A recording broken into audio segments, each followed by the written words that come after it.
Hey everybody, thanks for tuning in. So today we're doing just a little over a month. I think it's a month and 3 days kind of thing. We've had Starlink. It's raining outside. I was gonna go out on the roof and show you and whatever else, but it's basic information up, for setting it up because everybody else has done it anyways. Yeah, so we've confirmed we have canceled our previous internet.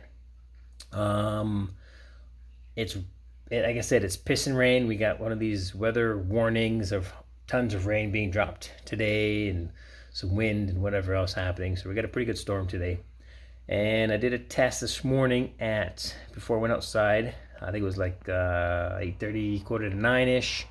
And the test for the internet speed was about 120 stable.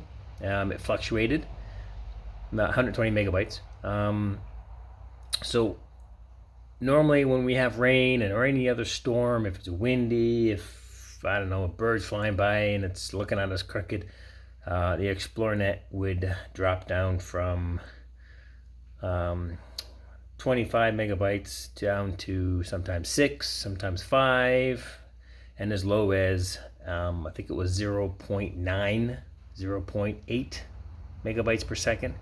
So yeah, it kind of sucked. Even just opening the Google homepage was just horrible. So with Starlink, again, we're in northern Ontario, not northern, but we're north of Barrie. We are in the country. There is no other options for internet unless you want to go into cell phone tower stuff, which is what the other one was.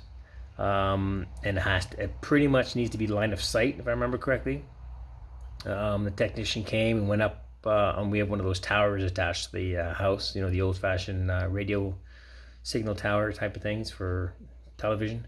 So he put it on the top of that, and again, if there's a storm, we kept getting interruptions. If the internet would even open up, the download speed would drop huge. It was very unstable. Lots of outages. So far this month, we've had Starlink.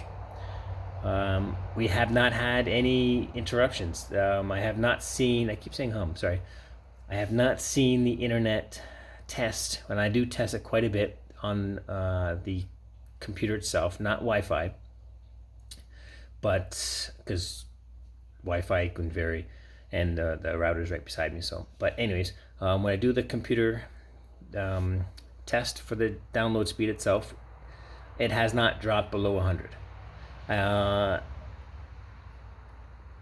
It's basically 4 times faster than what we're supposed to be getting with the other internet.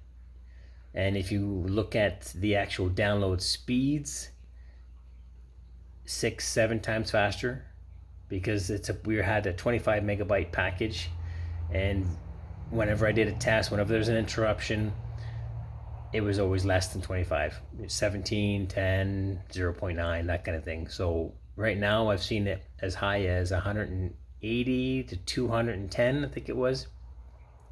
I don't think it's ever gone above 210 megabytes, but it has not dropped below 100. So far we're very happy with Starlink. So if you are on the fence and you're kind of wondering, should I get it, should I not? The unfortunate part is once you have to buy the actual unit itself, so that part is expensive. If it's still on sale in Canada, it was $199.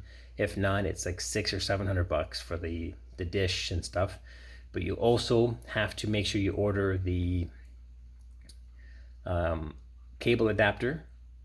If you're plugging it if you're using a Cat 5 or a Cat 6 cable, there's the box that comes with it with Starlink. The router does not have a plug, so you have to buy the adapter. It's all wireless. It's all Wi-Fi, and that's it. So if you're going to be plugging into a desktop computer or your laptop or anything else that you have to physically plug it into, if you're going to plug it into your own router, you will need that adapter. So make sure when you go on their website, go into the accessories and either get the extra cable length, depending on where you're putting this on your roof or if you're getting a pole for it, but make sure you get that adapter. Yeah, besides that, we were very happy with it. It's a little bit expensive at the end of the day, but I think I looked at Rogers. I think we're paying maybe 20 to 30 bucks more compared to Rogers cable is, I think. But it is what it is. When you're in country living, you have to kind of sacrifice something. I've seen a couple of people in a city environment purchase this and put it up on their roof, and they're happy with it. Some of them are getting, 250 megabytes. Some of them are getting 150 megabyte download. It is what it is. It's still in the newish stage, I guess. I think it's been going for a couple of years, I think. But there's always a bug in something. There's always going to be something. And again, I do expect it to have a downtime at some point, but it hasn't. In the whole month we've had no issues with it. So if you're on the fence, I give it a thumbs up. I'm happy. My wife's happy. We can actually stream a video, a YouTube video in 1080p compared to 480p, which is what when you set your settings for YouTube and you set it to auto for the video quality, it always downgraded the video quality to at least 480 with the other internet. Now it's at 1080p set, and there's been no interruptions, there's been no negative effects. So we're very happy with that. So if you're on the fence, I suggest getting it. The unfortunate part, like I said, is the initial cost of the unit. Plus, I think it's like $40 Canadian for the adapter. If you're plugging it in, if you're going to go Wi-Fi throughout the whole house and you won't need it, you're good to go. If you're going to use the existing router that comes with the unit, if you're going to plug it into yours, like I said, you will need that adapter so you can plug it into a desktop computer or your laptop. All right, everybody. So if you have any questions, leave it in the comments. Don't forget to hit that like and subscribe. And yeah, thanks for tuning in, and have an excellent day.